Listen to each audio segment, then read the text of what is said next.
وضع ريال مدريد عينه على هدف برشلونة من أجل التعاقد معه في حال فشل تعاقده مع النجم الإنجليزي جود بيلينغهام لاعب بروسيا دورتموند.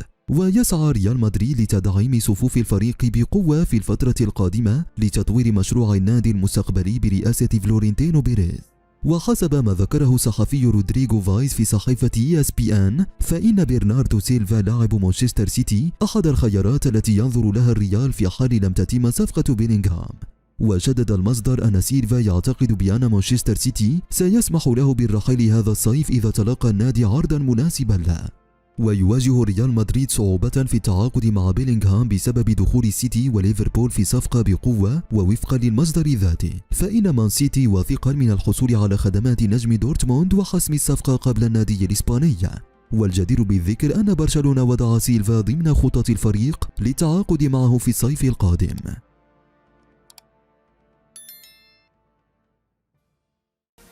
صحيفة سبورت المعروفة بانتمائها إلى إقليم برشلونة انفردت ليلا بخبر سري للغاية عن مخطط ريال مدريد للانتقام من برشلونة في إياب نصف نهائي كأس الملك.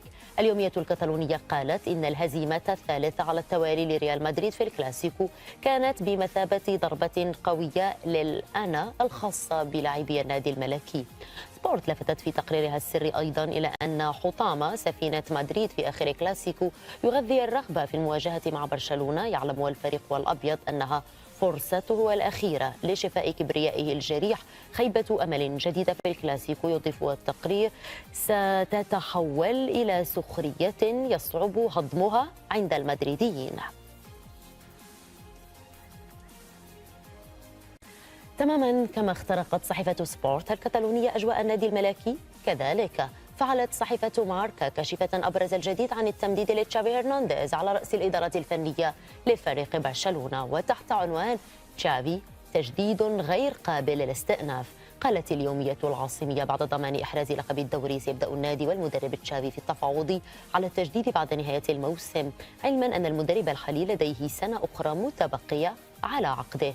لكن ماركا نوهت أن ثمة قضية معقدة ستظهر عند التجديد، وهي راتب تشافي الذي وقع لبرشلونة مقابل مبلغ منخفض للغاية بعدما منعته مشاكل اللعب المالي النظيف من الحصول على راتب كبير. على الضفة المدريدية أيضا هجم رئيس التحرير الفخري لصحيفة آس ألفريدو ريلانيو ما وصفه بالنظام الذي يقود التحكيم في الدوري الإسباني، مشيرا في عنوان المقال إلى أن الشك استحوذ على النظام. الكاتب ربط بين الاتهامات الموجهة لبرشلونة في موضوع شراء الحكام وبين عدم احتساب هدف أسينسيو في الكلاسيكو الأخير، كاتبا: لا يوجد علاج. كان برشلونة يدفع بسخاء إلى نائب رئيس لجنة الحكام لمدة 17 عاما، وكان ذلك معروفا. أتجرأ على القول إن برشلونة فعل ذلك في ظل 4 رؤساء مختلفين، ولسوء الحظ أن أحدهم هو الرئيس الحالي خوان لابورتا. الكاتب المدريدي الكبير قال أيضا: المشكلة هي أن ما يمكن أن نطلق عليه حوادث قد اختفى. كان يمكن تفسير أخطاء الحكم على أنها حوادث أو سوء حظ، لكن حكم الفيديو المساعد لم يعد يسمح بذلك. بالمقابل يضيف ريلانيو: لقد حول حكم الفيديو المساعد كل نكسة إلى شك، ولم يعد أحد يشعر بالرضا. نبقى مع السان التي بدأت في الخوض بالأسماء المحتملة للإشراف على سبيرز في حال تمت إقالة المدرب الإيطالي الذي شوهد في الطائرة في طريقه إلى بلاده لقضاء فترة التوقف الدولي هناك. الصحيفة العاصمية واسعة الانتشار تحدثت عن 5 أسماء محتملة، وقالت إن نادي توتنهام يعرف أن رحيل كونتي أصبح مسألة وقت ليس أكثر، لذا بدأ المالك دانييل ليفي البحث في الأسماء البديلة للمدرب الإيطالي.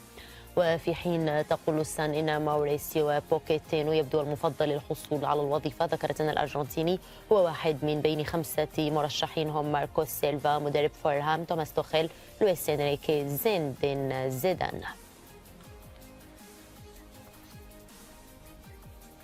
دائما مع الصحف البريطانية، لكن هذه المرة إلى ديلي ميل التي أبرزت ما كشفه أحد نجوم الشياطين الحمر سابقا، الذي تحدث لأول مرة عن السبب الذي جعله يفضل الانتقال إلى الأولد ترافورد بدلا من الذهاب إلى الأنفيلد رود بعد موسم استثنائي مع موناكو عام 2006. باتريس إيفرا أشار إلى أنه قابل السير أليكس فيرغسون في مطار شارل ديغول الذي سأله: هل تشرب الكحول؟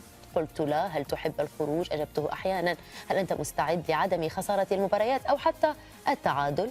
قلت نعم. يروي إبرا أنه شعر وقتها بأنه يخضع لاستجواب من قبل مكتب التحقيقات الفيدرالي، وأنه بعد قول نعم لعرض السير ومصافحته شعرت بأنه سيقتلني إذا خذلته. إن فيرغسون رجل مثير للإعجاب حقا، قال إبرا. حلقتنا انتهت. تقبلوا مني ومن فريق العمل أجمل التحايا. في أمان الله.